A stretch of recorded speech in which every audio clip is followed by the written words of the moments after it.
Research community link. Number 12, emerging adults W mental illness. Clip 1, staying current in research. So now you're more of a mature, you're not a newbie researcher anymore. You're more of a mature researcher. How do you that you're asking the right questions? Yeah, great question. And so as a researcher, and I always train individuals who are in my lab to do, and it's what I was trained to do as well too. The great thing about my job is that you get to pick a research or area or research topic that is most important to you. So being a Black man, growing up on the west side of Chicago, knowing the things that I've experienced, community violence was something that I was interested in. And I wanted to do it for Black populations, Black emerging adults. And so as a researcher, when you're starting off, you have to first find out what has already been done.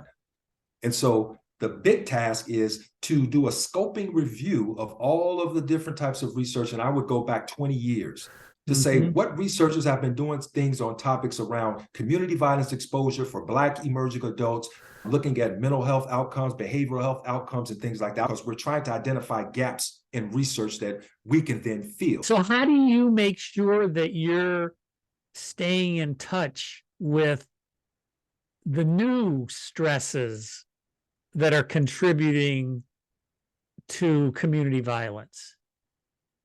Great question. And what I always tell people, they're like, what do you get paid to do? What we get paid as a research, we get paid to think, to read, to write, and talk. Okay.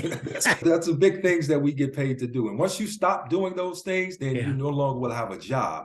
And so the only way that I could keep abreast of the changes that are happening within society and for the populations that I'm most interested in is that I have to stay atop of the research that's being published.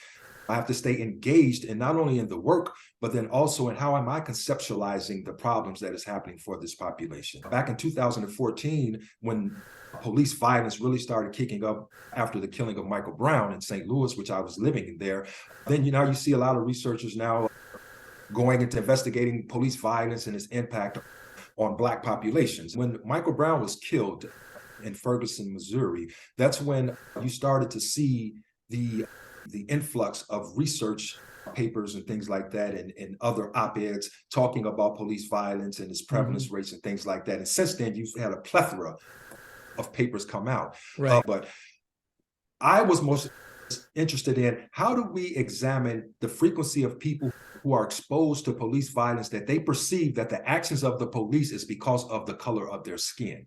And that's what I called perceived racism-based police violence. How do we measure it to be able to capture those experiences?